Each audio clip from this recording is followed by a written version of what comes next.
Très bien. Poso malamu na bino nyonso bayi kongomani bozaki belé à cause de la libre débat na bino to kota ni susu pona ko sala évaluation d'actualité ya poso ya lelo oui ezali sango ya paso e ko biso na Samuel 13 télévision mama ya directeur général Louis France Kuzike Santoti la uta mokolo ya lobby na poko autaki kozongisa bomo inaye pa ya nkolo tozali franchement touché déjà lobby na poko tozaki na ye question ya ko remonter moral azali malamu azali nzoto kolongolo a ko tenir bon parce que ezali lutte moto akotika azalité et sengeli ko kende nango bongo tikino suka mama koki ko subir ba pression te parce que moi nazali traqué à tout moment à CDP à Sikombe à Kei mais et sengeli lutte et continue courage à toi Louis France Kuzike sa bonne nouvelle na mawe etali carburant pénurie à carburant na ville province ya Kinshasa ministre de tutelle de Didier Boudimbo ya hydrocarbures a outi ko préciser que ba trouver solution moko boye immédiate pour adapter à la situation déjà moko ya lobby dimanche et sengeli moi quantité moko ya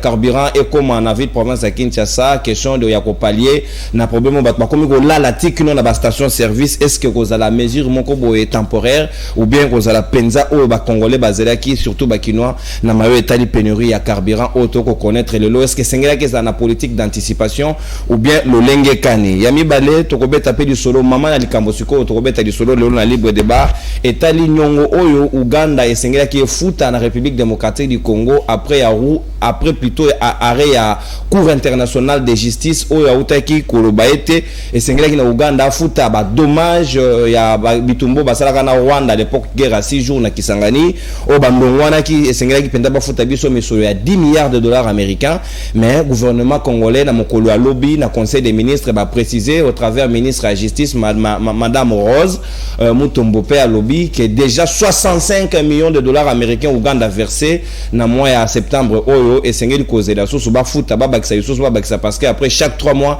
et sengeli ba futa misolo ena question ko zo pe ko pesa ba indemnité ya ba victime ya bitumba ena ya mibale o to ko beta pe solo mo konzambo café tisekeli uta mokolo ya lobby a uti ko officialiser to pe ko signer accord na mayo etali autorisation ya opérationnalisation ya force régionale o sengeli ya na est République démocratique donc désormais ezali officiel RDC APC que tu snaye nyonso ena to ko discuter en totala na lolenge kani batie en place politique nationale ya défense ou ezali basé na ciplier o na ko décortiquer peut to discuter en na bayi kongomani basomi na ngai tout autour ya plateau ya libre débat ya poso ya delo na ngambu ya résistance tozali na mwana mboka secrétaire national adjoint en charge ya jeunesse ya parti politique cher ya Martin Fayulu SID mwana mboka Yves Badioko na tondio botondi pe boyi malamu na libre débat ya poso ya delo. Merci Ndekonono na pesina nos condoléances na Louis France on a ici maman nae na lingi pe na signaler que biso pe toza na matanga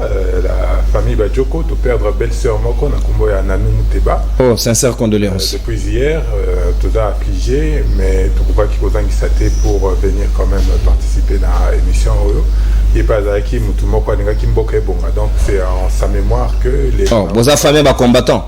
Bon tout le monde aspire au changement et elle aussi elle faisait partie donc en mémoire naïe na dédié émission yo na koloba était tous appelés na présentation à manifeste à Kisangani tout à l'heure na 10h na collège Bogoto manifeste à Kisangani où il a une base na biso où il vous permettre à biso de développer programme et gouvernance donc de pouvoir en 2023. Merci bien, coordonnateur. Narozong Saosus na fonction na yakala. Lelo zali secrétaire national adjoint en charge de la jeunesse na kati ya lingomba politique SID ya Martin Fayulu Madidi. Mwana mboka Patrick Sahel moko ya bayi analyste indépendant azali na biso longo to ko kabona na yesusu makanisi na poso ya lelo. Mbote na yo mwana mboka. Mbote na ndeko nono na PCP mbote na ndeko na Yves Badioko. Je peux pas passer comme ça sans présenter les condoléances à Ndekonabiso Louis France qui a perdu, il a perdu sa maman. On dirait toujours bien. Moi je pense que dans la degré Moussou Stokolo que sa maman a été assassinée parce que comment ça assassiné? Au Monibiso Siko na ba Congo boye to beta kakara torture morale. Moto a torturé moralement. Alors et Simbi maman a koki ko supporter en autre âge na ennemi et tokolobanil. C'est-à-dire que assassinat oyo bandeko bazali ko traquer Louis France to kotia na meto na bino meneti to yebi binote. To kotia na moto ya nani siko ya président de la République. Au monde face babak c'est la président de la République ba charge. C'est-à-dire que na minute oyo cher président de la République liwa ya maman ya Louis France na habité ceux qui totiennent à Moutouana. Nathan Kabila des Agatas Moutakufi na Bandal Kabila a tué. Bon, avec tout ça abonné. Alors, Monsieur le Président de la République, prenez vos responsabilités, éduquez un peu les gens qui sont autour de vous, parce que Batrak, ils ont bien été dans un pays démocratique. Tant que vous avez des parents, des bassi, des bandeko, des camarades, motomoso a supporté tel ou quoi maman lui France Boyakei. Moi, je pense que les amis, les ennemis de la vérité, tant que toi, quand on a TV, tu as la vérité. Nous déformons la vérité, nous peut finir mototé. Motomoso, ceux qui sont incompétents, au bengi incompétent, ils sont qualificatifs à sa juste valeur. Si comme toi qualifié, on a juste valeur, on a beaucoup de alors, déjà, Mexico, yango liwa maman lui France et pesibiso occasion. Ba amignon so ya vérité, to kozana matanga lui France. Alors, pour bolanda biso na banda goûter. Boya bochaka base kuna bozwa biso nyonso maloko, boko tisa biso ndenge maloko se fungwami. Et puis boko tika na mboka na bino moko. Biso to kozonga kaka, elle boko za asuste. Merci beaucoup, Mwana Mboka. Patrick Sahel, analyste indépendant, Maloko et Gotonda. Ils ont promesse à président de la République. Très bien. Sika toko fungola manaka, mais d'abord ndeko danu ke fula aura kozana biso elongo, na ko déjà klaxon na NAC, ali kokota le temps pe Mwana Mboka ya Senark ala azana biso elongo, maître Eric Badou Bila na compte ya Union Sacrée, mais yambo toko fungola sika manaka na biso libre débat ya tongo alelo, Mwana Mboka Yves Badioko, président de la République, Mokolo Alobi a signé et a officialisé Mayo Etali accord, il y a autorisation, il y a début d'opération, il y a mutualisation des forces, il y a EAC, la partie Est la République démocratique du Congo. Est-ce que c'est maintenant opportun que oui, officiellement, et si Bapesi Ndingisa Kitus, Tokoki Koyi qui a été Makambo Bunaga négocié là, Toko récupérer Bunaga Nabiso avec l'aide de la force régionale. Maintenant, moi commentaire dans le Lobaki sur Makambo ya carburant. Il y a carburant. Pas de problème, vous avez 5 minutes, au gros, j'ai 1 minute. Pas que ça bisoté, il y a Makambo ya stock T. Tolanda qui est sur une radio de la place, conseiller Mokona hydrocarbures, a levé un autre réclamant. Depuis 2020, manque à gagner, c'est 400 millions de dollars. L'État a refouté. Oui, l'État a refouté. Il y a un des qui ont présumé que le pétrolier va aussi avoir des rétention à la stock. Légitimement, on va dire, pour nous donner beaucoup de fans dans la Nyongo. Depuis 2020, chaque jour, Gilles Adengue a permettre que la recette et ça croît. Mais nous beaucoup de partout. Dans tous les secteurs, prof, enseignant, médecin, donc tout le monde est dans tension sociale très importante sur des carburants, alors que les acquis semaines il y a rentrée scolaire aux homona place union sacrée l'État monté mamabe ba konyo ko la kaka population donc ba futa ba pétrolier manque à gagner na bango et puis total andenge toko évoluer mais nga pe na comprendre rappeler sous bien té comme mécanisme il y a manque à gagner il faut qu'on arrive à un processus tout babiloko union ce aussi là parce que manque à gagner on est permettre qui à faire il y a 15 millions de dollars au bunga ki ligoso et si la quitté et ba kisami sous si manango 100 millions de dollars. Donc toujours dans un mécanisme encore un peu compliqué, ils ont permettre que bon à l'État et qu'au bongaka. Si quoi au le officialiser makambo ya EAC, n'a pas li pour lobby officialiser. Parce que tous les pays où ils ont constitué EAC, par force n'a pas aux agents à terre. Soit par la MONUSCO, soit dans ndenge na bango. Pour biso to yebia que ndeko Félix c'est que ça qui mutualisation ya ba force na Uganda. Donc Uganda azaka déjà na terrain. Tanzanie ils ont déjà na terrain. Kenya ils ont déjà na terrain na basoda nango. Donc nengo lobi officialisation de la bandi que ils ont le mot approprié parce que tokobika que Batouana bazala raja bandaka mais le problème est que on va jamais cesser de le répéter c'est que Batouana de bazo causer déstabilisation ya mboka na biso spécifiquement la partie est nango. Comment espérer que Batouana lelo ba meka ko apporter solution na bandeko na biso ya Bunaganda pas plus tard que il y a 2 jours bandeko na biso ba kimaki na Uganda ba réfugiés si ba bingani bango bah oui, c'est bon, Babima, comme quoi la situation à Bunagana, ils ont acquis déjà à la normale.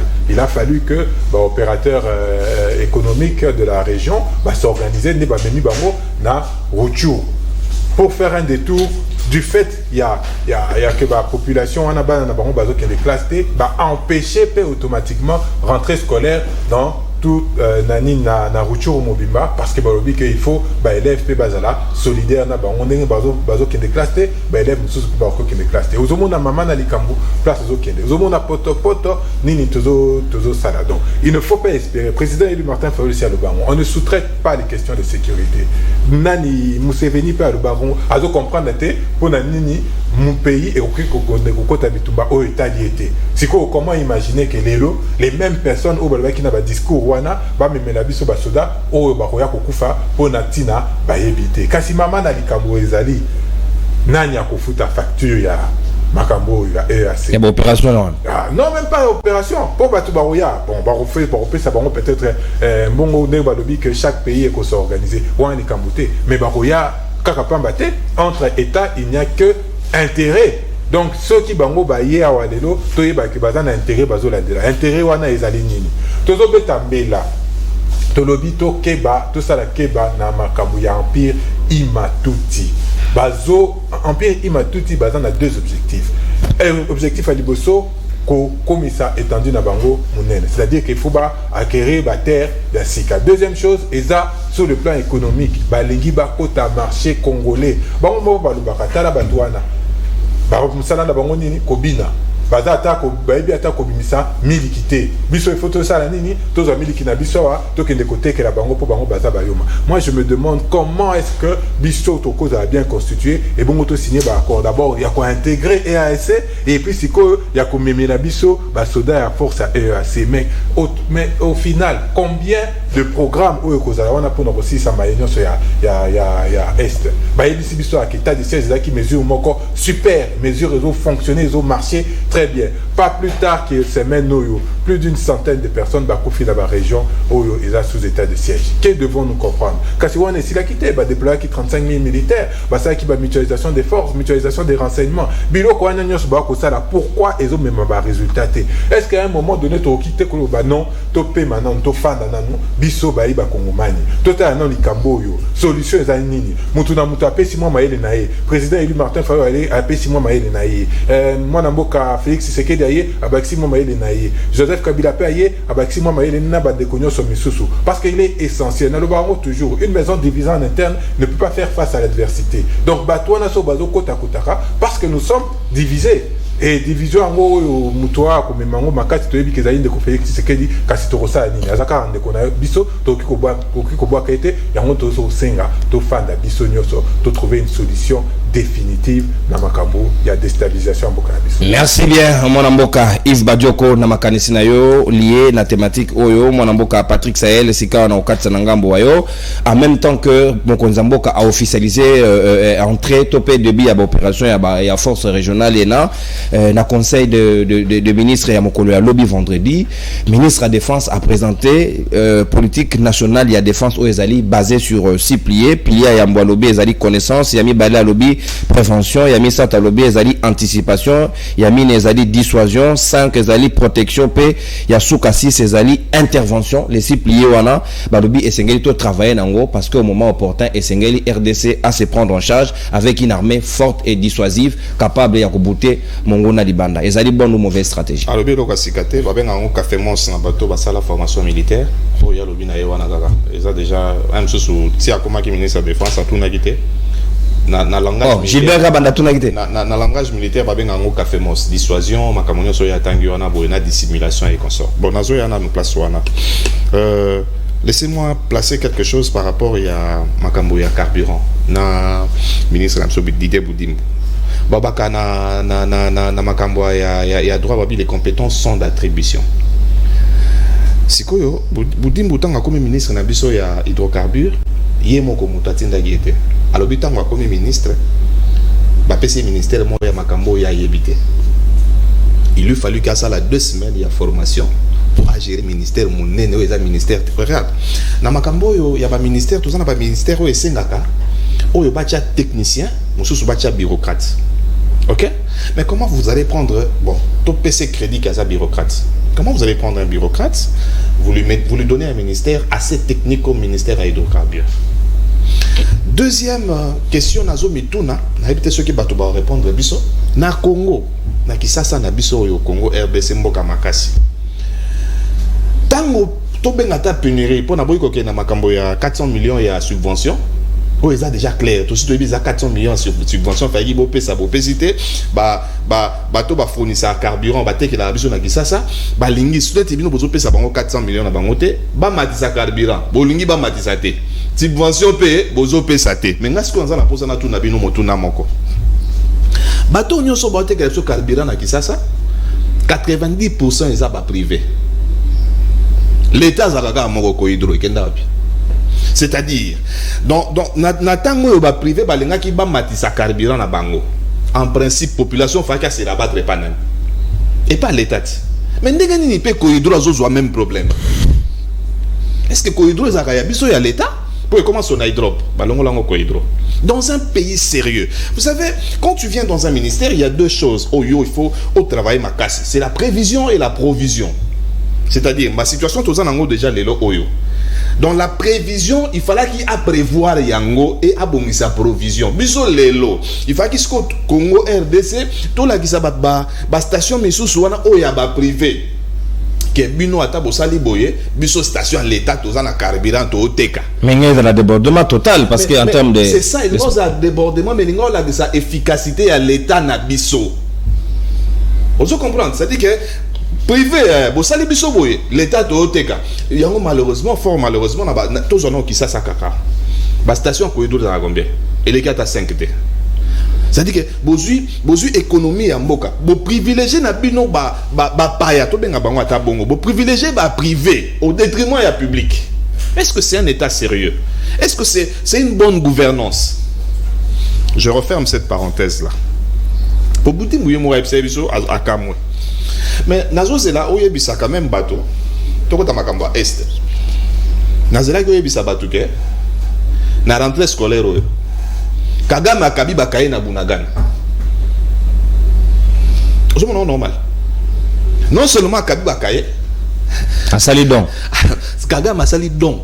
Il y a bakaye na Buna et puis a fouti ba professeur 3 mois. C'est normal dans un pays sérieux. Bunagana on les akaka na mboka na biso. To ceux qui bossi bosali makambo mosusu et ce comme ko kende ko longwa na mboka na biso. Dites-nous au moins la vérité. Bunagana tolobaka weza na péage.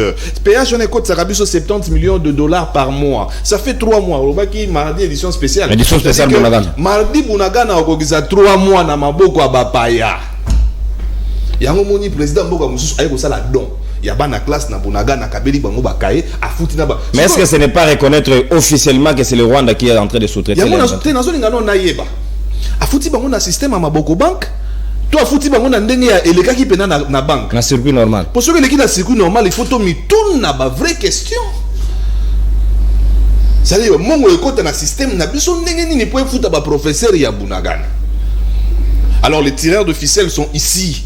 Yango tobaka makambo Bunagana pour si là coup de fil fait uta kisasa.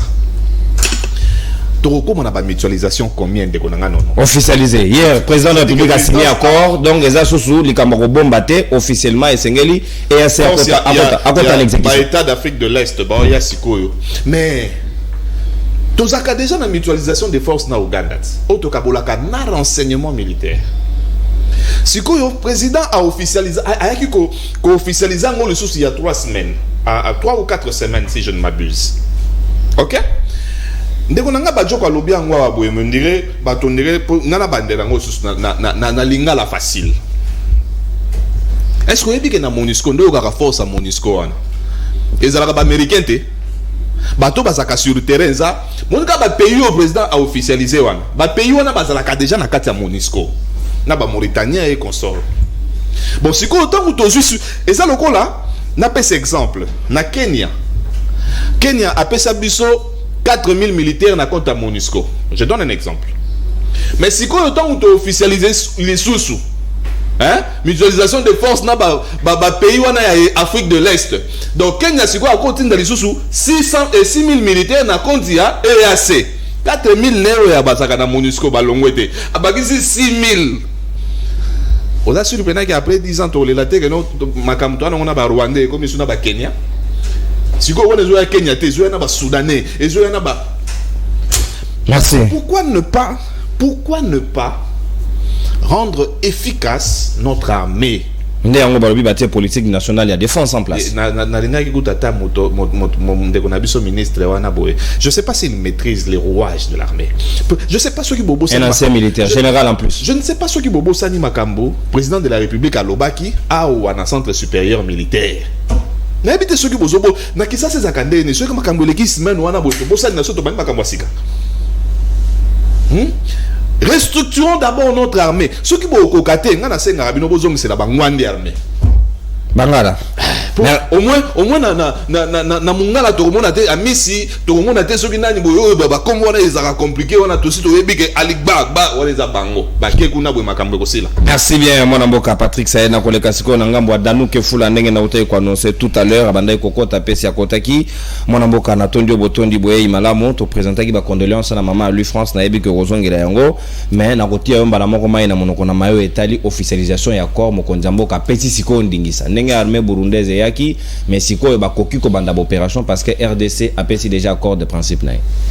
Merci ndeko nono mbote na bako débattre na zana bango na tongo alelo mbote na bakongomani banso bisika bazali na yebisi ndeko Noé le lendo na Suède qui na komi azelo bandeko danu ba yebisi o rebiso na lubila komi ndeko nono embouteillage za makasi na sali plus de 40 minutes awa kaka à cause bazo ni bateka kabire koti ndeko nono kopa kabira na kisasi community kopa jamba so ki ba yebika kabire bazo luka kabire ya kobata Batifuga ndio bili baluka kopa jamba. Ndi ba luka kabila. C'est pour te dire ça na kabila faut batama. Pour batba ya luka. Wote wango wa moi. Ah, je te dis que c'est terrible. Moi était outi. Parce que kabila koti, tu ko babandi ko côté kate batba sa mbouteillage. Nanu ko tu babandi ke me kabila koti kala mitukoyi. Ngeso aniza pasi yande ko chilombo faut ko tiango na moto. Vraiment merci à mon frère, je l'avais appelé, j'ai parlé avec lui.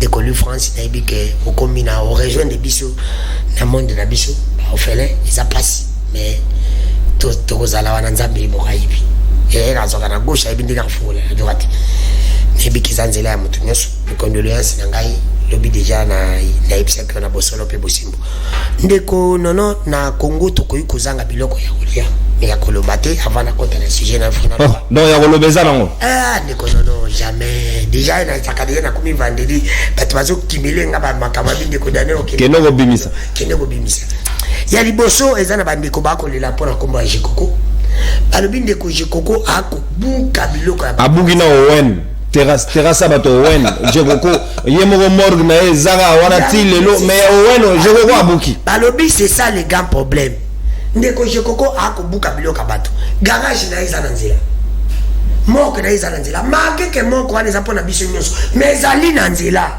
bato pe ba koteka basali ba biloko na nzela ezali parce que misala ezate misala ezaki te n'epoka kabila misala ezate n'epoko mi réserve kutu ya kabila ezalaka te n'epoka kabila réserve ya kabila ezate n'epoka ndikotilo mosiko changement ngoza c'est comme si son comme mokonzi na Congo ndeko jekoko le abanzana biloko bato aya bisana ngobila ozala ba rere ya bato futa bato basala ka kuna bazongi no misala te parce que ngobila futa ka bato te oui ni kama ngobila wana yoko tumisanga danu ke fula parce que na yoko en tant que journaliste na fuité na kata parti wana ba suspendre baluba ba communicateur baluba c'est vrai ba bengani bango batie bango na mopanzi mesure conservatoire pour nani bango nde ba weba oh ba faire fuiter d'information ba longo ba poni baluba na éviter pourquoi ba ko sala bon na ACP wana siku za tribunal ba ina tribalisme c'est pour vous dire que ndeko na ngai na bosono pe bosembo ngobila hakufuta batu te olebisa nanu je koka ebisa ina ngobila to futa nanu batu kuna koloba yake na banzela je koko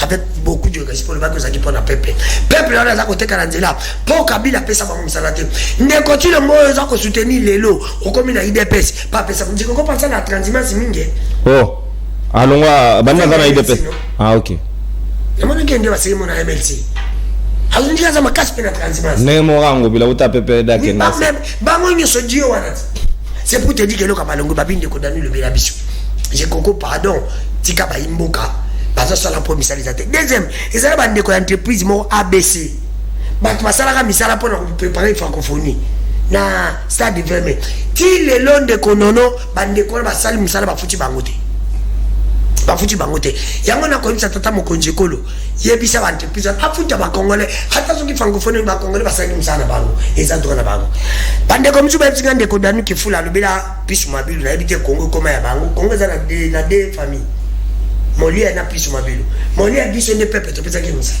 pisu mabilu ndeko tilo moto apesi mosala tokoza na pisu mabilu ministre pisu mabilu député pisu mabilu mandataire yango na koyebisa pisu mabilu bila tata mokonzi kola tikali na inani ndeko nono nabi na tuna na parti ya pisu mabilu wana ezalaka ba membre ya famille yende babundaka to ba membre pe mususu ya parti bazala ndeko nono mais elle ko ngana to zole kan itande o photo to dénoncer ndi yango anati siko komanga na ko condamner pisu mabilu te ngana ko condamner ndeko Tshilombo parce que pisu mabilu en tant que parent a ko promouvoir ka mona na c'est logique mais ndeko Tshilombo en tant que garant de la nation muto ya lingi tribalisme te muto ya lingi bosolo ba yeli ekombo atali atala basigné musala pe ane yango anati ezaka te ko kanga bato pona ko faction comme mkolo excès d'amour excès d'amour nane ane eko traité excès d'amour soki bamone na mobali obo simbani excès d'amour eleki mingi akangi bilo na nzela ndeko nono foki oleke baluka bafuite baluka na mbele mabe tata mokonzi kolo te na lito tomoni oyo azali mona mobile ndeko Tshilombo ko mche mobile non moi je peux pas signer ça katine la mutu mususu membre parti parce que yo za déjà na ko ko sala ngote to lingi bongote ndeko Tshilombo ye asigné c'est pour te dire que ndeko nono ye azana kati otika na 2 minutes lobela siko maya mutuna na ngai lié ndeko nono lié na makambo officialisation ya corps c'est ba lobi tala biloko ko pesa tata mo pona une année tout est possible bakosala quand même eloko alors biloko ko pesa tata mokonzi kolo bila abeta c'était na likambo tali ba garantie locative ya banda ezonga na 3 mois tala biloko pisu mabilu pepe akozela pona kopesa tata mokonzi kolo beta tete na likambo tali ba garantie na ville province ya Kinshasa pe na Congo mobimbe ezonga na 3 mois nde miboko lobi et puis je m'appelle Kotwana ko bateye ko luka ka banda ko za na problème ko bengana nzo ya kantie kota na bila ko bengana jeunesse kantie kota na bila pe pa za ngo bezote biloko yango nde yango pe lisusu ndeko nono na bizi tata mokonzi kolo e biso to bandonji mai chef te ba bande ko njibai na sololi mandate mo ba ko ti skepsi na no na ba dossier belé ndeko problème na biso singa ndeko danu tende za wana biso to préparer déjà électorat de na kocha fona luka mbongo élection na une année c'est pour te dire que bato va nommer tous s'attendent na biso de l'autre côté là il a des objectifs bango bako comme va millionnaire ba pesa mbongo ba parti na ba pour préparer élection ya on peut dire na zo kasola ko pour élection présidente ya on est petit tata mokonzi kolo ce qui bon dit ma chef alingeti moti de sous inspecteur mon côté bati ndata 3 inspecteurs ba kibalu comme inspecteur ba mususu ba kende na entreprise pour na ko kanga mibi parce que on dit que na il a de continuer bazar à jouer déjà parce que bateau va tirer ba na projet mon côté pour na mboka alors un mot juste un mot pour le makambo etali officialisation ya corps opération de banda ya EAC ya EAC ndiko na ngai bon pour na ngandi ko danu ke fuleza non événement c'est la kana biloko anate ngamba mukoni ni pende ko nono bakoza PDCP bituma boza na Rwanda basoda na biso pe bakosisa ba soda aide baki biso tozaka na aide sango komani nango e koma poubelle ya bana wa bilo salite nyoso biso to yamba ka bakolo batu nyoso biso pe to ko sala effort te ke bande ko na pe mususu ba encore pe salemi ba soda la biso pe parce que na kata EAC ba soda ba même bazala kati parce que ndeko ngalo bino ba soda pe bosembo moi États-Unis etinda ka ba soda jamais ba soda ba soda ya Afrika wa a pays africain so tali pe tala ba de ko na nyoso bazawa parce que ba mbatu bani amwindo maindo ezaka biso mais la mitu ni question to lingi to benga na moi MONUSCO mais to kota si MONUSCO la forme mususu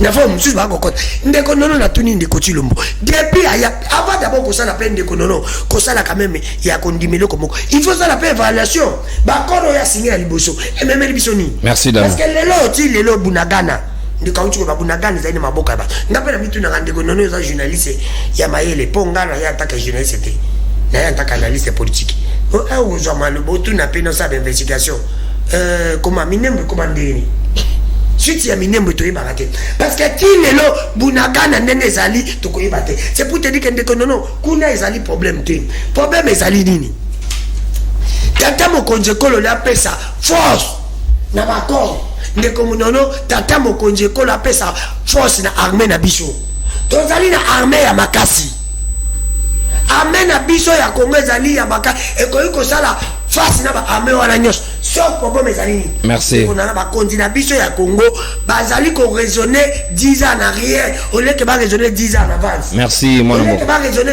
comment tokoki kosala force pour armée na biso ezala makasi parce que lelo de satikali kaka na ndikobali misanga na 30 secondes atikali kaka na eloko moko ya ko faire kozala respecter na monde entier nini ezali koza armée ya makasi kobunda bituma na Rwanda kobotola atama territoire atama quartier moko ya Rwanda sikoyo pe bandeko pe baya ko négocier na biso pona totika yube Uganda soki baye ko négocier na biso eri bakoya wana pato ko bana elisa ko makasi akomo wana so ba pays nyoso bakobanga biso mais tant que to sali effort de biso moko to ko makasi merci mwana mboka Danou Kefula analyste politique ndai ndeko Danou Kefula nataka kopesa bakoro wana ata 0,1% de ya réussite. Merci. Pour la ngai bakoro wana ezali important te babongisa armée na biso pour basoda na biso bazali makasi ya kosilisa nyonso. Merci. Place au chité wana de place za na mutu ya penze sengeli to beta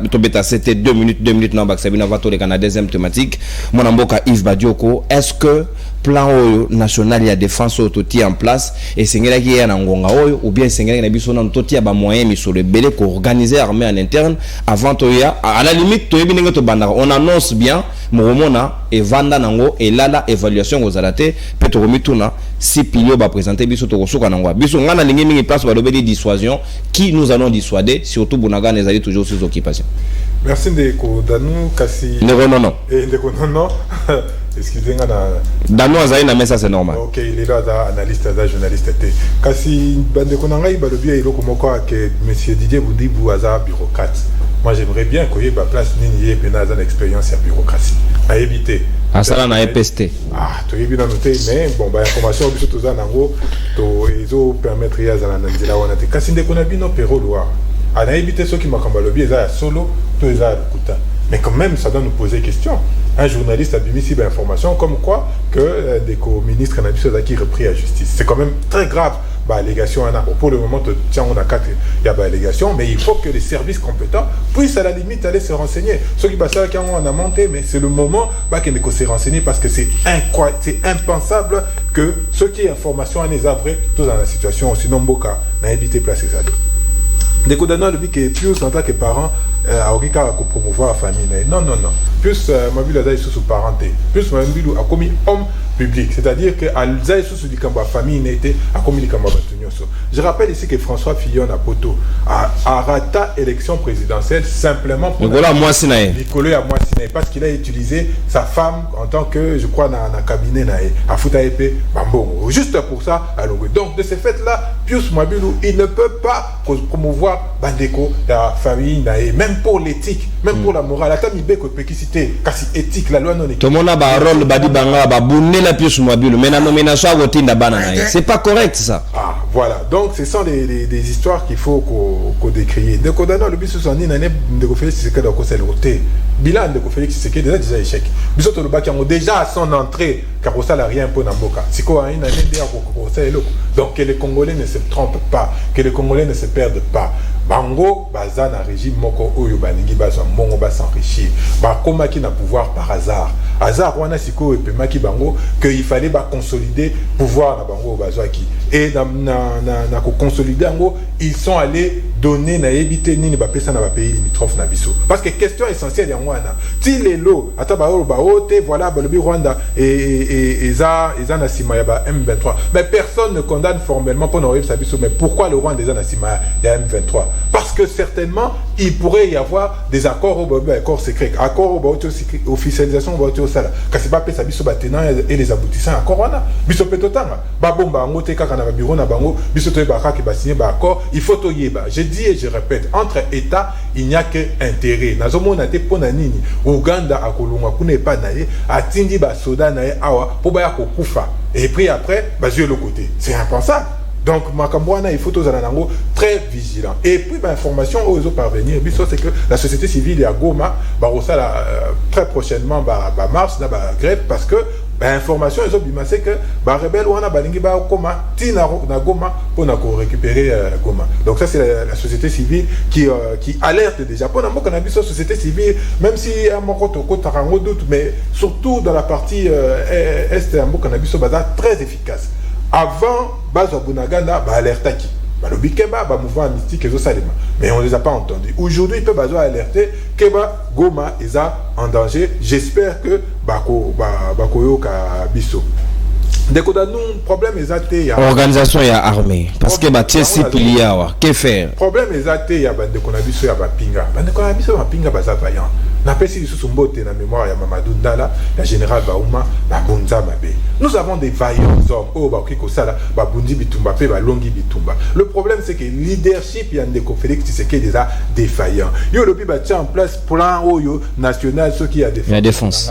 Tant de Félix Tshisekedi a na pouvoir. Mais tu dis que parti est nabiso ezali déstabilisé spécifiquement par le Rwanda, par l'Ouganda, par le Burundi. Pour Nani ne pas avoir mis ce plan au début, avoir attendu 4 ans. Yozo Zela, une année, oh, tu dis que l'année prochaine, c'est essentiellement année électorale. Dans la moi parenthèse, de Kodanou, Bissot, ils étaient côté sur l'élection, vous avez été, la loi est claire.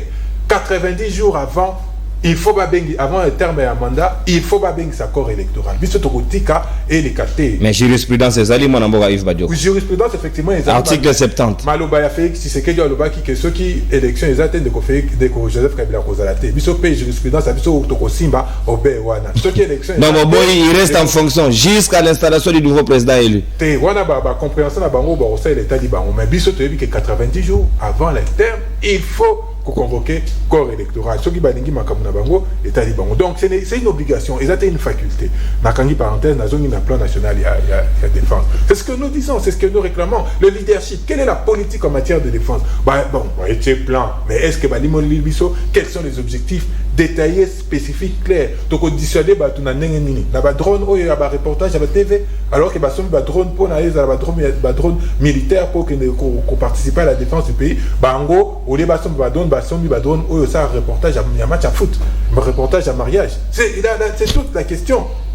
Tout ça, comment une rébellion, une rébellion est mieux organisée et mieux équipée qu'un pays qui a une armée régulière? Comment est-ce qu'on peut penser ça? Mais ça fait combien de temps qu'ils sont en responsabilité? Ça fait 4 ans. Aujourd'hui, il n'y a pas d'excuse de Konangaï. Mais danger, on a la Zobanga. Nassima force que tu résoudre le problème mais en créant un autre problème. Parce qu'il est possible de résoudre des questions au Ouganda. Mais comment on va résoudre ces problèmes? En utilisant les moyens à disposition d'Abisso ou en utilisant des moyens détournés et des moyens contournés. Je rappelle ici que Tilelo, contrat et exploitation, il y a raffinement, il y a or, il y a RDC par le Rwanda, ils ont suspendu, non pas annulé. Comment beaucoup se rendent compte un pays qui nous agresse, un pays avec qui nous sommes en guerre, tous ça n'a pas contrat, mais tout ça, ils suspendent et on ne les a pas annulés. Donc, le problème est ça, et belé, et ça, quand on Félix Tshisekedi, dans le régime, il y a une sacrée, mais ils nous font la distraction. Donc, surtout, tous à la vigilance et le Komoko. Dès qu'on a eu à citer un problème à Minembwe, à citer à Bunagana, au Routour dans son ensemble, on a Bakisi Goma, quand si peut mettre Nabiso, quoi, montre ça.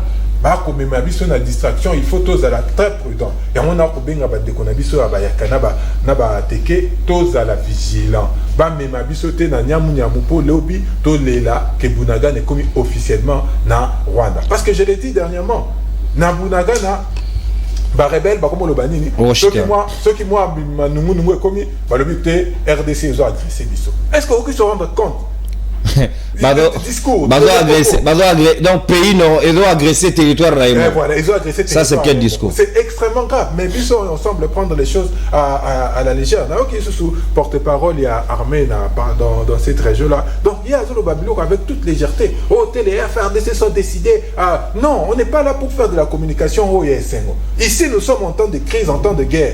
Il faut qu'il y ait des actions concrètes. Ce qui ne Félix Tshisekedi a mettre en place un leadership fort, tout épicier. Makamoisa pas cité. Nous sommes disposés, mettons fin d'ensemble pour toper Samaïli, pour Mboka et Bonga. Nalobaki Ango, ce qui ne Félix Tshisekedi a bengaki union sacrée pour la défense et intégrité territoriale. Moutaliboso et la Martin Fallon Ngokoma. Yami Balé de Vos Kitoko, Yami Sato Zengo Zangai, Tongaki Toke, les potos fan d'Anaï, potos Ebandeo. Mais il y a bengi union sacrée pour la gérer la gestion gestion courante du pays. Voilà la place de problème. Merci bien, mon amboka Yves Badiogo. Débordé d'une minute, autant d'en repérer Sabaninga, 3 minutes pour raison d'équilibre. Avant de boucler dans le dernier chapitre, Nabiso, mon amboka Patrick Sahel, est-ce qu'il fallait attendre longtemps, 4 ans durant, et Sengeli pour la en place pour programme OEFA, au État à défense? Alors, sur base de quoi défense et bandaï ko fonctionner sans plan pour n'anin to zelingonga moulaye boeto kenda kosenga lisungi na gauche, na droite, alors qu'on pouvait commencer par là? D'abord, avant de boye, na yoka kipe de pêche wana boye ya bande ko ACP na yoka otu kobeta lisolo aboye ba suspendre ba kasanya nyonso na ya communicateur ya parti Argentine Ngobila, et puis to yoka ki lisusu que motif o ba suspendre bango eza que eza mibale ya liboso eza balobela ka mingi Argentine Ngobila ole balobela ACP ba refuter information na bango, c'est-à-dire ole balobela ACP balobela ka Argentine Ngobila muto suspendre bango eza CGA na bango, j'ai oublié le nom, et puis ya mibale eza que moko na bango alobaki il a parlé de l'incompétence ya bourgmestre ya Mongafula. Alors net ya lobeli incompétence ya bourgmestre ya Mongafula, ba babi bourgmestre na za membre ACP au lobate à l'ébolongo. Non, attends, ça m'a bé, à combien de tata pour la moto ACP batika. C'est vraiment compliqué ba partir au boy. Et puis par rapport il y a la muka omoni tozo kende na carte moko zo kende ko se dessiner o biso to lala. Tozo yakana TV tozo masolo ba bimisa masolo carburant ba bimisi masolo boy, mais loko moko zo sala na partie est na biso. Oyebi to lala to la muka to ka le solo République du Kivu. Oyebi masolo wana. Oyebi carte wana. Na meka peindre décor. Toza côté à Goma, Minembwe. To lali to la muki to moni Rubero bo komisa congolais. Rubero na ambassadeur ya États-Unis. Bake batia gouverne, batia bourgmestre. Na commune ya Minembwe. Bobo sana kelo ko wana te. Congolais to bosa na kango te. Américain na Rwandais. Bazo bongisa nini na RDC et suki wana te wana toza côté ya Minembwe, mais na même partie wana côté siko na ngambo Bukavu na village mo babengaka Bombere to lali to lamuki na village wana couple présidentiel o eleka ba déplacer village, c'est-à-dire baye bato baza na village wana batekeli bango mapangu ba $1,500 $2,000 ba déplacer village ba pesio misusu kutu bato bakufa.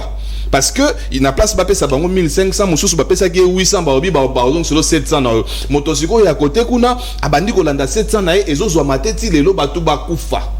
Ils ont carrément déplacé un village. Na village wana ba encercler place za ki village Bombere. Ba cha ba maison préfabriquée to tuna ka banani ba okefanda kuna. Makambo sami na Minembwe koto yo na Ruberwa koto yo couple présidentiel ya kala bazu village ya Sikambombere batie ba maison préfabriquée oyo toka ki soda 100 jours ezakuna. Mais to lali to lamuki Rutshuru Bunagana, c'est-à-dire Kagame pena ye na mboka na biso a Congo afuti ba enseignant akabida bakaye. Est-ce que vous avez dit que vous avez dit que vous avez dit que vous avez dit que service monsieur renseignement au lieu de renseignement qu'on a besoin de la mutualisation des forces na Uganda tout est mais ndeni makambo ezo sama na est biso tozo ba information te biso to vandia wa bako saka biso na ba carburant bobeti so na kwa muti ndeko na ngai Yves Badiogo, mais je vous informe que na ba Kongo batu bauta village mususu batumbi village mususu, c'est-à-dire que tant ba bimiseli biso front moko na kwa mutu front mususu eza na ba Congo front mususu eza na est na Sankuru pe na territoire moko kuna na kaka na Sankuru wana balobi ko to milice moko ya sikebimiona ba to boma jeune moko ba kati ya morceau, donc c'est ingérable. Est-ce que la balkanisation du Congo est comme se dessiner vraiment? Est-ce qu'on commence pas à voir clair? Mais comment ils ont choisi qu'un natif de la RDC soit au pouvoir pour pas mettre en œuvre machine na bango ya balkanisation? Félix Tshisekedi kola la te baroya o chama kambo na mutu na yo za congolais vraiment eri yango yo na lobaka na sina comprendre que alingaka Congo mingi mais banda siko ko linga ba congolais tala mundele américain na rwandais nde ba osakana biso. Est-ce que vous avez dit que na Est wana ils ont ba parti mususu ya Est o soko lingo benga il faut ça la code à Rwanda. Déjà serveur na bino ya téléphone ezaka na Rwanda.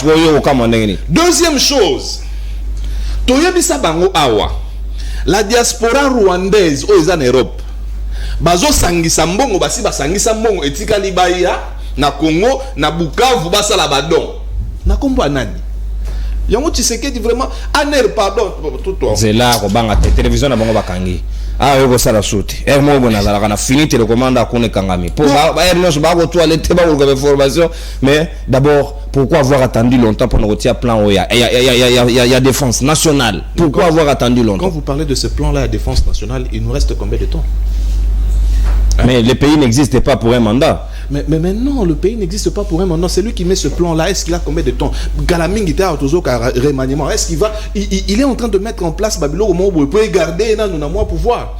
Alors que bisika ya solo biso photo talisa mandoki ndeko nangai population kuna na est à Telemi. Alors ça marche. Au début c'était basa marche pacifique balo bakono tolembi makamboyo. Obi na nyapeki ça bon. Gouverneur militaire au Batie kuna. Non makambo na yo boye na koko tangote. Mais Moussa yebisa biso nini. Peuple congolais, prenez-vous en charge. Il est temps que l'on prenne qu'on se prenne en charge. T'as la peuple c'est quoi à Télémi. Tolia ba Rwanda na kisasa wate. Peuple ce qui a Télémi. Na Algérie ba benga na présidenté pour na likambo na lipa. Sala bike longi angote. Bike longi angote. Donc diplomatie de to bike diplomatie agissante simbaka na ngote. Et longi makambo te.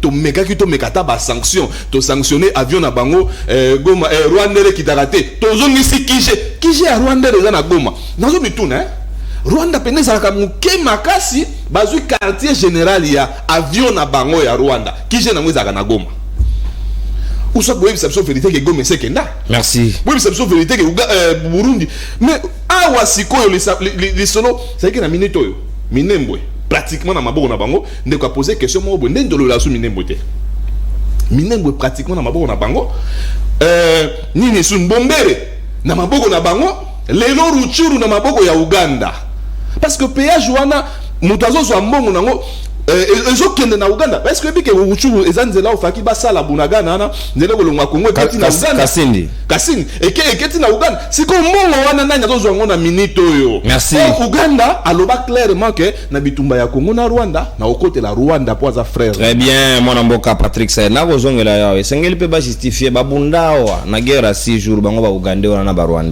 Rwanda bato adam malin ama il était madame malin abina da signataire ya ba charte na bino international te ya cour international de justice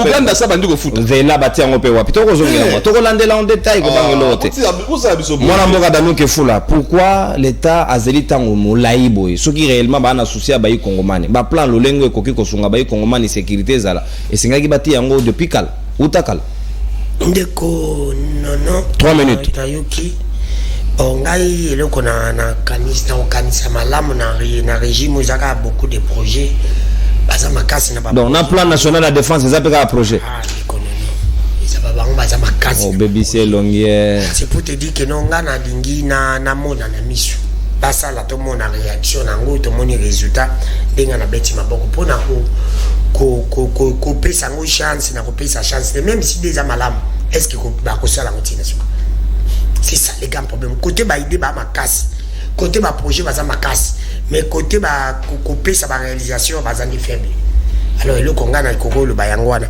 mais na ko ibza ndiko na ngai ya ici Yves que na bosolo pe bosembo mon frère ami nga na za journaliste malgré na ya en tant que journaliste c'était na zo kasola ko pola ba négociation est belé il n'y aura pas élection en 2023 ba négociation ezali pas cause lelo na la uti le bangoti Denis Kadima, pourquoi ça peuple Denis Kadima le qui est pour moi un bon de gens à se poser. Il a dit ça. Il était clair mon frère. Tout le monde me le connaît. Il faut te dire bada. Voilà bah on s'en a ngoda bazomika. Bazomika. Oui le président va rester en fonction. Oui le président va rester en fonction comme ça le manque pas Kabila mais il faut que ça va déco baza ko diriger. Qui cause à l'échec ndiko non. La première mandat glissé. Si nous sommes les jeunes, il faut réfléchir. Même si on appuie l'article, il n'y a pas un problème. Article 70 de la Constitution. Oui, il n'y a pas un problème. Le président reste en fonction, oui. Mais la première mandat, il faut comprendre. Et ça lui échec pas un décotilum. C'est pour dire qu'un décotilum va ajouter. Il y a un peu en plus le président va rester en fonction. Mais il faut qu'on le capte, mécanisme, comment qu'on contraint décotilum. Il ne restera pas en fonction comme Kabila était. Il faut changer le mécanisme. Parce que Dieu n'a pas eu son Balingi Congo. Si le président va rester en fonction comme tu l'as dit, oui, de côté le président, Baoutia Martin Fayoulou, vice-président Kabila, Mbemba Moïse, Bangwana Nyoso 5, Bazawana Bazana sur candidat à l'élection. On a proposition là. Proposition on a appelé ça Bangwana. Déjà pour que le Bangoda, Bango va salir pendant 2 ans, après Bazana sur candidat à Bangonyoso. Pour le matin, il fait Fayoulou par lui, n'a pas Balingi Congo, la Sina Sala Kei. Tout le monde a pas comme Batouana. Si vous voulez changer sous au dernier cas, je vais te donner un peu de bambou. Par contre, avant qu'on publie, il faut que Baba signer. C'est pour te dire que tu as l'élection qu'il y a dans la combinaison. Moi, je attends que là, c'est malade, ma banque a des amis, à banque a pris ma surveillance. Attends, tu as mis surveillance, ça c'est mi papier n'est qu'à. C'est assez. Si on m'a dit, le cara, surveillance, moi, je me sens dans le même cas, il faut être clair. Non, non, n'a pas besoin de peu possible. N'a quel issue se plus loin. Ndeko langa lubi conflit ba tekina ba yaka ngana obezo ni kaka batupele bandako ba réfléchir ndeko no zana batumo ba yaka na bangombe bakotaka na province ya Bandundu na province ya Bakongo côté bakenda et ba yaka bele est-ce que to ko aner na biso bakoki ko raisonner te puis le ko fait batwana ba yaka babala babota bakoma pe bakote wana bafanda. Est-ce que les bangote que bakomi koya ko créer biso ba problème muke parce que ba tekena ba yaka ba fanda kala sans problème pe province ya Bandundu ou be province ya Maindombe province ya Bandundu en général ça pas problème te ba ndeko na vraiment ça pas problème te to yebela bango ba ça ba craintif ali n'a pas problème te mais banani ba comment voulez-vous ba ndeko ba uchotinda ba soda ba uchotinda ba boasu ba kufi batindi 12 soda maboko pamba ba kimimba ngwe ba siko ba ndeko ba bundisa bango bana mo ba mindu ba pupu ndeko est-ce que vous assure ndeko non pourquoi kana likambo ya mabele ba ndeko ba koyi komi bomba na bongo il faut ba yeba ba ndeko ba yakana bangombe tala ona olo banayo moma kamwe sem na Bandundu no te data le sana na Bakongo bangombe pekenda una bangombe bato ba yakana bangombe wana ba kenda wapi bandeko wana est-ce que ça bangote la pili mutuna anera lukaiba.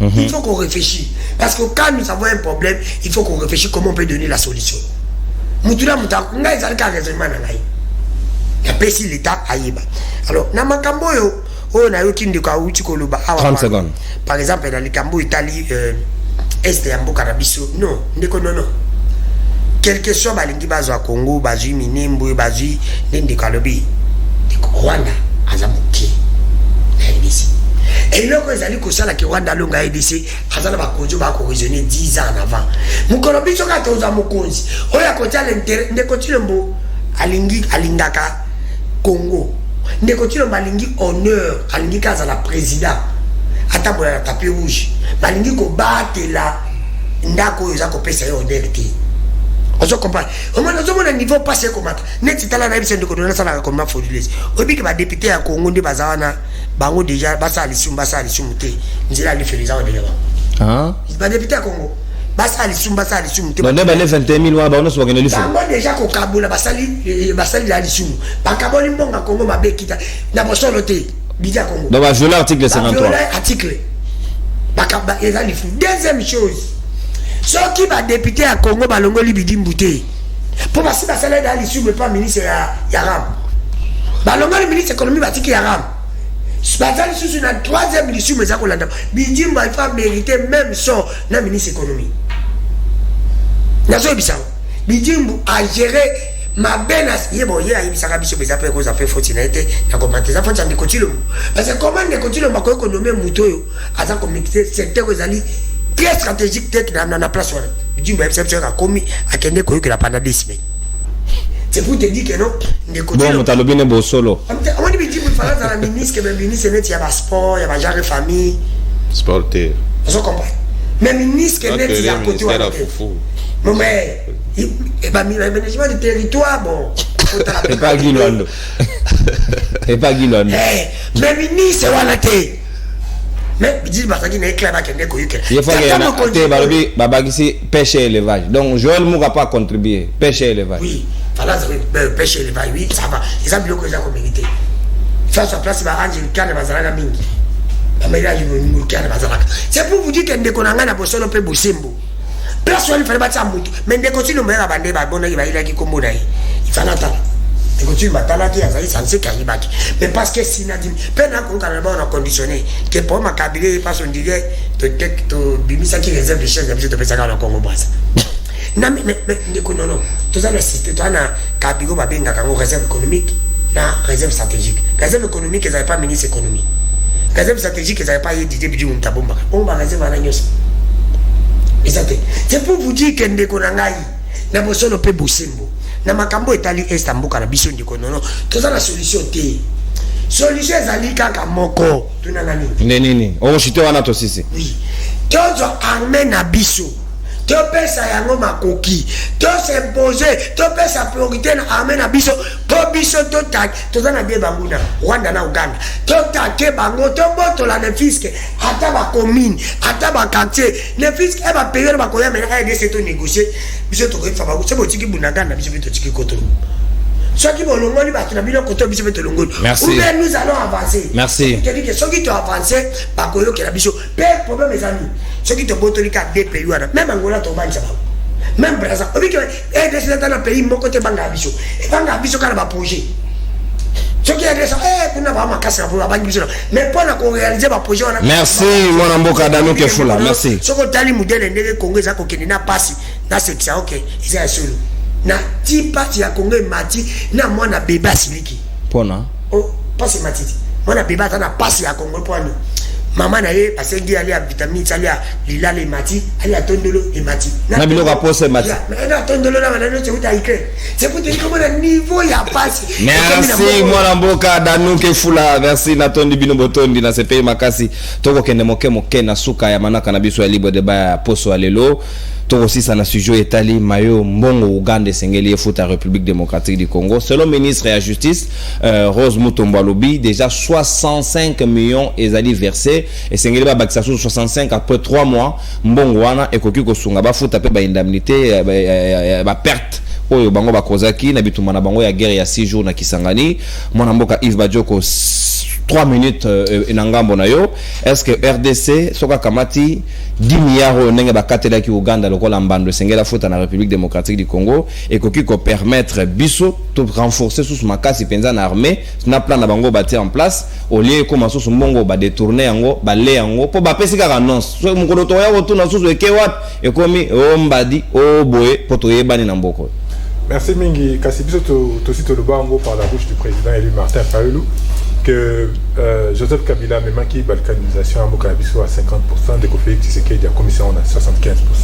Bakbatia qui makelele les autres zobikani zobika makambo to bakia opo biso tout ça l'effort il y a qu'on réfléchir il y a qu'on tala moi liboso ndeko dano alobi que ndeko Tshisekedi a koma qui na pouvoir mais oui la grande question fondamentale a koma qui kuna ne ndenge nini asali pe ndenge nini pour se maintenir au pouvoir tilelo mama na likamunde ezawana tant que tozana une solution à likamwana te de toyeba te yango de robenga ndeko Jean-Marc Kabunda aisa biso po ya lobia koloba aisa biso bakoma ki na pouvoir wana ndenge nini makamunyo so azoloba na biso sito lobango bakongomani bayeba déjà aisa biso ne ba expliquer biso bakoma ki na pouvoir ndenge nini bolobi makambo ya ba gouverneur militaire kasi gouverneur militaire je crois ya Ituri ako tungisa sous ndekona biso Luc Malembe na banjo ya baki yawa ouais na auto ya mbaye poso leki kaka na poso puis akangami yawa parce que ba information ezo komela ye il se pourrait que ce cas zongi kuna ba zongi se sous na boloko yango ndekona biso afandia famille ne ba kobika kuna ba moko ya zawa aza kobatama ozomona mboka ndengeza donc le boy a menacé lik de ba information tozo yoka qui semblerait que zaki je pas omeli wana mingi bakolo ngolete bon ayagina bemba makambo ya ba élection ezali kambo ya batu te ne biso to lobaka dedika di mazane li kambo te dedika di mazana problème te problème ezande ba loi problème ezande ba règle du jeu biso to kopona ezalande clair ezalande pesa batu nyoso tout chance tokotika ote na moto a moto te moto te. Alors que si les règles sont établies, ata batie nani ata yemoko ne Félix Tshisekedi ata batie wana. Si les règles sont claires et que les règles sont appliquées, et faut changer le côté. Ya moi biso toko bunda, tolobaki tout ça qui va proposition sur la loi organique, sur le calendrier électoral, makamunyo c'est tout ça qui va proposition. Malgré attaque contre la résistance, to kanga qui m'a beaucoup côté pour le pays est plus important que biso. Est-ce que va gérer Misolo avec beaucoup de responsabilités, to décrier détournement parce que on est là modis opérandi ya ba Congomani donc ba liba mbongo wa l'état na nenga masekiti 65 millions ce n'est pas peu royo ga wana mbongo ebon nazo koma wana kasi liboso bolobi o basala ki ministre économie mais ngati lelo na éviter ceux qui besoin qui information que ministre on a démissionné si les longs dans une information on a tika démissionné c'est vrai que nani Assemblée nationale et pesa ki ndingisa atika kitiwana mais si le est-ce que officiellement a déposé démission na ceux qui peuvent déposer pour l'année, on ne les remplace pas. Alors que Mboka est dans une situation économique catastrophique, politique en matière économique exatée, et puis Moutoufa, Kumba politique, on a payé Azate. Narobo, ça n'a été qu'au ça va qu'on a vu sur la députée. Yo, qu'on peut mettre un mouton à 65 millions. Si va député, bah, qu'on a 21 millions, 21 000 dollars au Bakozo. Bazaï cause à 13 000, de l'eau va combien à 21 000. Kasi bon, Misoloane et Outa. Bazo, continuer à congresser, bah, il y a un a rappelé que le 15 euros, donc on a un mouvement en tant que citoyen. Il y a un mouvement citoyen qui va organiser sit-in na bango le 15 donc on a là pour tout temps na bango et longo kasi mbongo donc on a eu 10 milliards 10 milliards de qui na époque Kabila au balinga qui ba katelande Uganda donc balinga ba katela Uganda le régime ya union sacrée ya ndeko Félix Tshisekedi balobité tete botika kuna tokoyokana arrangement amiable on a eu 10 milliards et comment je crois 300 millions et 300 millions on a payé une partie par la construction ya route moko bazo sala kasindele ko bandana Congo et ko kene na Uganda zala kasindi yo ko mona normal donc boka ni c'était que 10 milliards na biso na bossa na déjà tika 300 millions de dollars kasi ko kama question qui balé ngo mongo ya ram bayiba biso moko bayiba biso mbongo to zakanango ba mona pas cité ba ka sonité ba ka mawate bayiba biso et bon mbongo ya ofele boy et ko kitela bango pena ofele kanisi ba ko sana ngo mbongo ofele ya ofele pena boy ba fandi kara boy mbongo ye ba ko soma mi tukasika na présidence pour musala ba bayibi ya ngwana olia ko améliorer ba condition ya ba enseignant ya ko améliorer ba condition ba soda ba on ba préférer ba ça nini ba soma mi tukasika na présidence pour une affaire à 60 millions de dollars kasi mbongo wana ko kende kaka na biloko Pambala. Il n'y a pas de plan, il n'y a pas de ligne directrice. Oh, il n'y a pas de projet, de programme. Oh, Félix Tshisekedi a proposé dans le Congolais. Bon, que voliez na essai erreur. Bon, tout mes canons. Oh, est-ce que Simbi et Simbité. Tout ça, non, nous bon, biso tolia mwanda mu Congolais, ça n'a pas. Merci. A priori, Congolais peut faiblesse na biso que nous oublions vite. Il y a un de toko loba biso toko martelé. Surtout les Cambo, il y a 21 000 dollars toko tikate. Ba député au Moyimio yo bako. Les Ambon on a biso bako ça la paye l'autre côté. Toko lande la bango. Le peuple est déjà conscient, le peuple est prêt à se prendre en charge. Le commandant du peuple, c'est à la Kisindela, Bissonio Sotoro Salanini, Tokolada. Merci bien, mon amboka Yves Badioko, Patrick Sahel, Manobasika Ongamboyo, dernier tour à table. Est-ce que tu peux gérer mbongo à bon escient? Est-ce que tu peux mbongo en wezali? Ou on va pipo barata poudre na miso poids miso loyauté mais babi na miso la ministre de la justice a s'assumé lobby na conseil des ministres a 65 millions de dollars et ça est déjà disponible na caisse et sengeli ya sous après 3 mois ba kotala comment ba koki ko indemniser ba victime ya ba afrewana. Est-ce que pour yo ezali bonne nouvelle ndenge Uganda comme ko futa nyongo ezali quand même quelque chose à saluer et comment faut-il gérer ces fonds? Nangina bisaka bande kona biso que toyebi ke bomesana ko lia bambongo ba vivant oyo eza mbongo abibembe oyo Uganda tia zo futa mbongo oyo po batu bakufa toza ba africain mbongo matanga baliaka na loyenge te boko kufa ebembe obimela oyo eza mbongo abibembe oyo o mbongo Uganda déjà bango tanzo babaliaka mbongo ba vivant na budget à l'état 75% qui n'est pas na bango ba institution. Vous imaginez? Na budget à l'état. Oyo bazoka na ke na mandature ezo ya budget oza ya 10 milliards 14.6 na mbulo goya na mbulo ezo ya. Wana mbonga ba vivant boli atosi to sa bino nini. Mais côté bino bokendaka na molili bibembe ba mona rabino o eza mbongo bibembo yo 65 millions ese yaki maman justice ça maman moi c'était maman mutombo il faut faire attention frère Nous sommes déjà habitués à savoir de quoi petit zoba arabe. Sikoyo et puis tozo donc bino beaucoup misa biso na habité ba jouer na bino ce qui ni nyango donc ngakutu na monde balal sa biso pongi na uti ko la mukande sikoyo donc ministre de l'économie a démissionné na été habeta camouflé. Donc il se pourrait même que parce que s'il n'a pas démissionné et qu'on l'a pas changé, c'est que il bénéficie de tous les avantages du salaire na yé ba unité na bango batinde la bango il y a $3,000 par semaine. On est dans un non-état ou nous sommes dans un état. Télisibate. Mboka. Ndeko nangai. Est-ce que boza vraiment na habité ceux qui n'ont pas ezaka soko comme mokonzi ba cerveau na yo bakena ngwe baba balinga banganga moi trop bakena ngwe pa nganga moko boye bakena pas mengu oh pepe kala bando. Mais qu'est-ce qui se passe? Boza na posa to ebisa peuple nini po bolanda biso. Je reviens un peu ici. Nous sommes le seul pays au monde, pratiquement, où le casier judiciaire équiparaté. Dans un pays sérieux, ceux qui ont dit non, papa, CV à Danou qui fout la yangoyo. Il faut tirer dans telle place. Au besoin CV naie, aujourd'hui si au bengisi si ko ba service, mon ba service au casier judiciaire, service à ANR, boyananu. Est-ce que vous connaissez monsieur Dani Kofoula? Malheureusement, ma service n'a biso et yebiga batwaliga na TV. Les Gambois nécessairement aux États-Unis en fait des années 72, na président Nixon. Donc avant d'avoir moi mon ken associé. Yo ke pas Nixon. Mais rattrapé. Mais le bilobi à président mo arata ko za président na France. Fion ba auto sala. Te ata fion ku tuté. Oyo makambo ya moi sur ya chambre na États-Unis. Dominique Strauss-Kahn. Ouais. C'est-à-dire que le casier judiciaire doit compter. On ne peut pas avoir quelqu'un qui a fait 9 mois de prison en Europe. Non.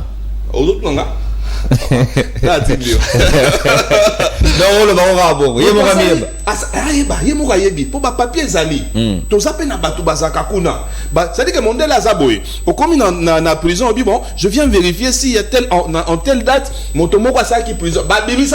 Il y a des Congolais qui ont ça. Na comme on a malheureusement pour lui a changé comme beauté ou heureusement.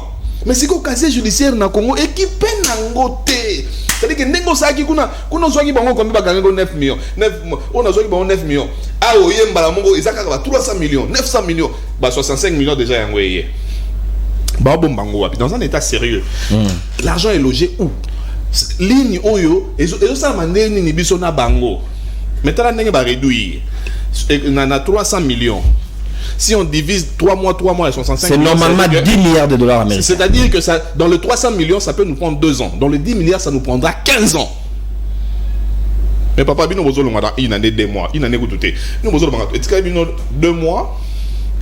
Il y a 6 mois. Ça fait 8 mois. Pour 6e mois, tu bandis malamment, tu virage avec l'élection. Ce qui est cause là. Mais l'élection, on peut cause en dernier. En décembre, ABC, non, parce que tu as un enrôlement. Mixé na recensement identification to sela ngwapi pour na décembre bana bazana na classe quand j'ai décembre za 2 semaines so bo banda sango ndeni to sangisa ba école bo so ba catholique ba pime so ba école to sala ndeni to zo ba église a dodo kamba ezana wapi c'est-à-dire que ne baza boye même sauce même recette to kena bango déjà ba la musela biso article 70 kaming tawa ba routine de la ceux qui mène parce que le président Loba qui a changé cabinet naé tout le monde déjà casse son baquet déjà côté kuna mais ici na sur ça ta a makambo zo pesanga passer. Est-ce que vous voyez bien que il y a des ministères, il y a des entreprises purement techniques. Neto Geoffrey Christelle atana son numéro o lo bateke ba tindo ata sur na lettre ba ko créer le mot lettre était sur ba pese ka ministère ba tinde na OCC bozu o Geoffrey yo tangi o Geoffrey makutano amisi makutano ata yo moko na sonya ki mobali. Si quand on va tout monsieur, votre qualification, on répond de j'ai travaillé à l'IDPS. Hein? Vous avez quoi comme papier? Je suis étudiant en G2. Merci, mon amboka Patrick Sel. Étudiant à Misala, donc Misala est là en vogue. Dans le régime, il y a mon amboka Félix Antoine Tshisekedi Tshilombo. PC, s'il vous plaît. P. Moussalani. PCA. Non, on a lobby na mutute. Dimbi sangai. Mwana mboka damu ke fula to 3 minutes na ngambo na yo, mesoloye, gestion ya malamu esengeli na ndeko Zulu alingete.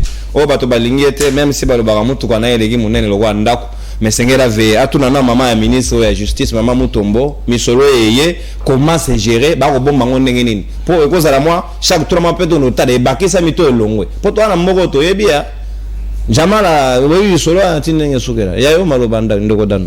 Non, mon frère, il a ébissé de Konanga Patrick Tika, la PC Mbote, Amis Afanda. Mon frère va quand même bien gérer. Amis PCA. Il va très bien gérer. Par rapport à Cameroun, Ouazaki Tidja, comme ça, qu'il est vice-président. La qualité, la qualité. Amis, c'est petit. Et Tidja. Mais non. C'est quoi différent des années?